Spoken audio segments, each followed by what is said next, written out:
ऐसा लगता है कि ओबीसी जो हमारा कैटेगरी में पढ़ने वाले जो लोग हैं उन्होंने इतिहास को और डॉक्टर बाबा साहब आम्बेडकर ने जो ऐतिहासिक दस्तावेज और प्रबंध बनाए हैं उसको पढ़े और उसके माध्यम से समझने की कोशिश करें कि वो कौन सी ताकतें हैं जो इस प्रकार की विषमतावादी विचारों को और विषमतावादी व्यवस्था को हमारे देश में, हमारे इस पवित्र भूमि में लाना चाहते हैं। उनको बेनकाब करना हमारे प्रत्येक व्यक्ति का, जो समतावादी विचारों में विश्वास करता है, उनका प्रत्येक व्यक्ति का यह होना चाहिए योगदान और उनकी ये निष्ठा होनी चाहिए कि नहीं हमें कंट्रीब्यूट करना चाहिए करके। लेकिन वो स्थायी रूप से वो कभी भी सही नहीं हो सकती और सफल भी नहीं हो सकते।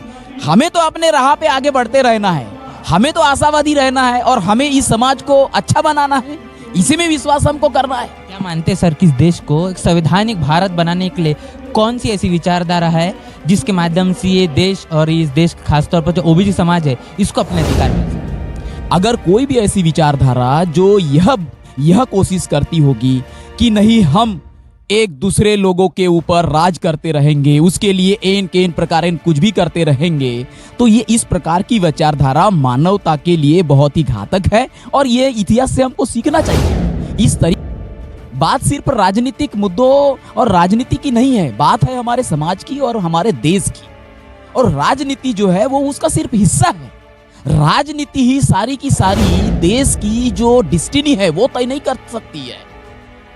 हमारा जो विचारधारा है एक नए समाज को बनाने की, वो असली चीज है, हमें उसके ऊपर फोकस करना है। तो अभी मैं हूँ पराग महेंद्र, आप देख रहे हैं नेशनल चौपाल। इस वक्त हम लोग गोरेगांव गोंदिया में हैं, जहाँ पर ओबीसी समाज के माध्यम से एक बड़े कार्यक्रम का आयोजन किया गया है, जिसके कुछ खासी विषय रहे। उन तमाम मुद्दों को लेकर भी हम बातचीत करेंगे IRS धनंजय वंजारी सर से, जो कि प्रशासनिक अधिकारी है और लगातार समाज के अंदर में जाकर अपनी बात रखते हैं और अपने विश्लेषण के माध्यम से बहुजन समाज को जागृत करने का काम कर रहे हैं। क्या बताएंगे सर आज के इस प्रोग्राम को लेकर?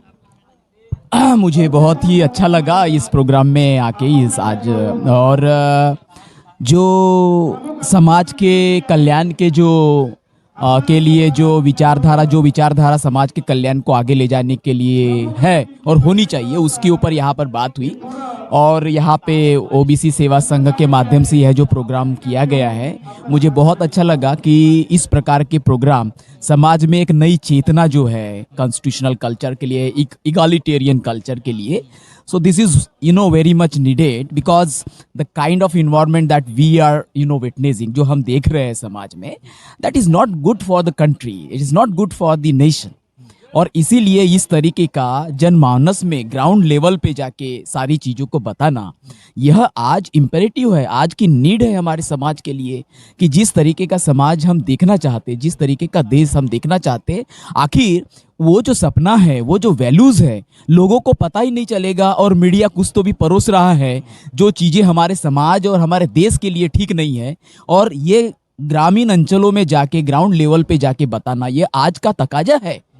क्योंकि नहीं तो हो क्या रहा है, मीडिया लोगों के बेडरूम तक पहुंच गया है, लेकिन डॉक्टर बाबा साहब आम्बेडकर, राष्ट्रपिता महात्मा फुले, इनकी जो इगालिटेरियन जो विरासत है और जो वैल्यूज है वो आगे बढ़ना चाहिए, वो भी हमारे डिस्कशन में जाना चाहिए और इस प्रकार के प्रोग्राम होते रहना चाहिए। और मुझे अच्छा लगा। कितना आवश्यक मानते सर ओबीसी समाज के अंदर में आज के समय में, जो बहुत बड़ा तबका जो भारत के अंदर माना जाता है, और इसको किस प्रकार हम इस देश के अंदर में वर्गलाए या फिर उनके संवैधानिक जो अधिकार उन्हें नहीं पता होने चाहिए, इसीलिए उन तमाम मुद्दों को लाया जाता है। तो ये आखिर इस पीछे का क्या वजह मानते हैं आप एक विश्लेषक के तौर पर? देखिए, मुझे ऐसा लगता है कोई भी विचारधारा जो मानव कल्याण और समानता पे आधारित नहीं है, वह विचारधारा कभी भी मानव कल्याण के लिए स्थायी रूप से प्रासंगिक नहीं हो सकती। आप तमाम मुल्कों को ले लीजिए, अगर कोई भी ऐसी विचारधारा जो यह कोशिश करती होगी कि नहीं हम एक दूसरे लोगों के ऊपर राज करते रहेंगे, उसके लिए एन केन प्रकार कुछ भी करते रहेंगे, तो ये इस प्रकार की विचारधारा मानवता के लिए बहुत ही घातक है और ये इतिहास से हमको सीखना चाहिए। इस तरीके के प्रयास करना, मनगढ़ंत तरीके से विचारधाराओं को प्रसारित करना, और जो सही विचारधारा है जो मानव कल्याण के लिए और समानता को आगे ले जाए, ऐसी विचारधारा को हमको प्रसारित करना चाहिए। बात सिर्फ राजनीतिक मुद्दों और राजनीति की नहीं है, बात है हमारे समाज की और हमारे देश की।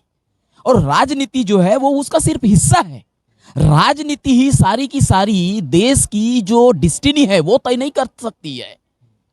हमारा जो विचारधारा है एक नए समाज को बनाने की, वो असली चीज है, हमें उसके ऊपर फोकस करना चाहिए। और इसीलिए हमारे देश के और हर उस शख्स का यह जिम्मेदारी बन जाती है जो देश को एक नई दिशा देना चाहता है कि भाई हम मिलजुल के रहे, हम अच्छे तरीके से रहे, साइंटिफिक तरीके से रहे, हम भ्रातृत्व भाव से रहे, बंधुत्व से रहे। यह नहीं कि तू ये है तू वो है, मैं रहूंगा मैं ही सब कुछ बोलूंगा, तू तेरा सही नहीं है। इस तरीके का जो विचारधारा है वह किसी भी समूह के लिए सही नहीं है। कुछ लोगों को ऐसा लगता है कि नहीं हम ही सही है करके, और हम जो बोलेंगे वही सही है और यही स्थायी रूप से रहेगा।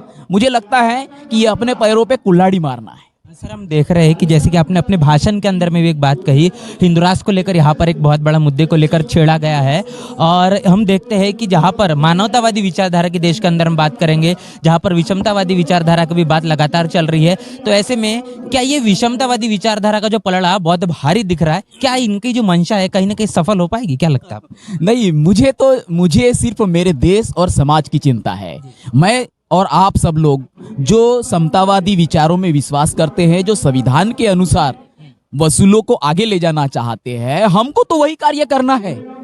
जो लोग मनगढ़ंत या विषमतावादी विचारों के लिए काम करना चाहते हैं या कर रहे हैं, उनकी मनसा, उनको ऐसा लगता है कि वो सही है तो उनको करने दीजिए, लेकिन वो स्थायी रूप से वो कभी भी सही नहीं हो सकती और सफल भी नहीं हो सकते।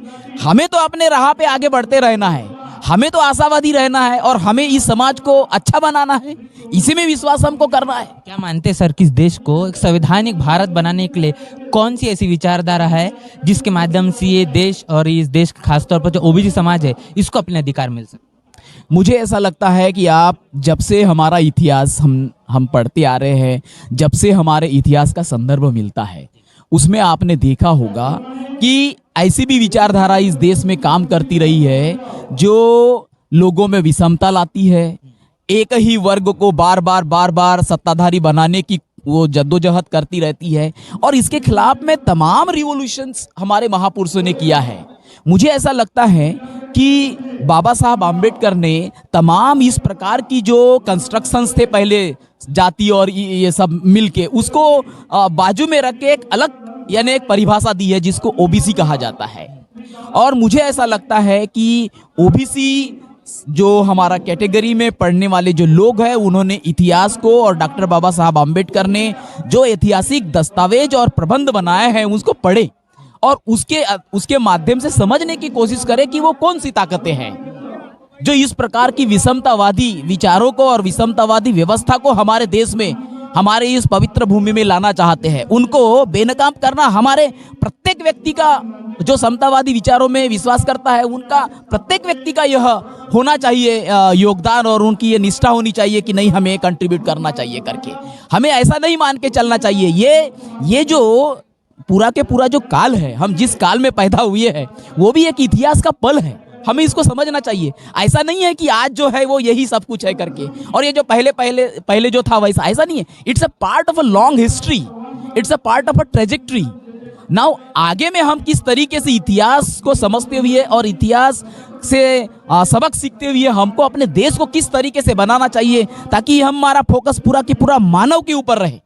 देखिए, आखिर हमने ये जो सब बनाया है ना, रिलीजन बोलो, कास्ट बोलो, क्रीड बोलो, और भी जो सोशल तरीके से जो बनाया है, वो किसने बनाया? प्रकृति ने बनाया है क्या?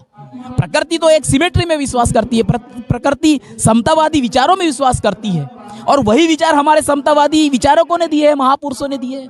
हमें अपना प्रयास जारी रखना चाहिए कि हमारे इस भारत को हमेशा हमको एक ऐसे देश के रूप में हमको प्रगाढ़ बनाना है जो हम देश में समता बनाए रखे, लोगों के आपस में विश्वास को कायम रख सके। इसका प्रयास हमें करती रहना है। आज जो कार्यक्रम रखा गया, इससे क्या आउटपुट देखते हैं आप सर? मुझे बहुत ही, मैं आशावादी हूँ, और ये आज का जो प्रोग्राम हुआ है बहुत बेहतरीन तरीके से किया गया है, और जिस तरीके से यहाँ पर समस्त लोग यहाँ पे आए और जिस प्रकार से विचारों का आदान प्रदान हुआ, मुझे लगता है कि ये मिसाल है। और आगे मुझे पूरा विश्वास है कि जिस तरीके से इनका पूरा जो कार्यक्रम का आयोजन किया गया एक वैचारिक तरीके से, वो बहुत ही काबिले तारीफ है। और मुझे पूरा विश्वास है कि आगे आने वाले समय में इस प्रकार के कार्यक्रम वो और भी करेंगे और सामाजिक जो चेतना है उसमें समानतावादी और लोकतांत्रिक मूल्यों को आगे बढ़ाने में इस प्रकार के कार्यक्रम जरूर कारगर साबित होंगे। शुक्रिया। तो हमने यहाँ पर सीधी बातचीत की IRS धनंजय वंजारी सर से, जिन्होंने बताया कि किस प्रकार देश के अंदर में तमाम जो मुद्दे चल रहे हैं, ऐसे में बहुजनों और साथ ही साथ इस देश के अंदर में खास तौर पर 50 से अधिक प्रतिशत जो ओबीसी समाज है वो आज कहीं न कहीं परिवर्तन की दिशा पर निकल चुका है। समतावादी विचारधारा को प्रस्थापित करने के लिए वो अब अपनी लड़ाई को बुलंदी से लड़ने के लिए तैयार हो चुका है। क्या सोच रखते हैं पूरे बातचीत को लेकर? प्रतिक्रिया कमेंट बॉक्स में जरूर बताएं। बने रहे नेशनल चौपाल के साथ। तब तक के लिए जय भीम, जय भारत। बहुजन विचारधारा को घर घर तक पहुंचाने के लिए हमारे YouTube चैनल को सब्सक्राइब करें, लाइक करें, कमेंट करें, शेयर करें और बेल आइकन की घंटी दबाना ना भूलें।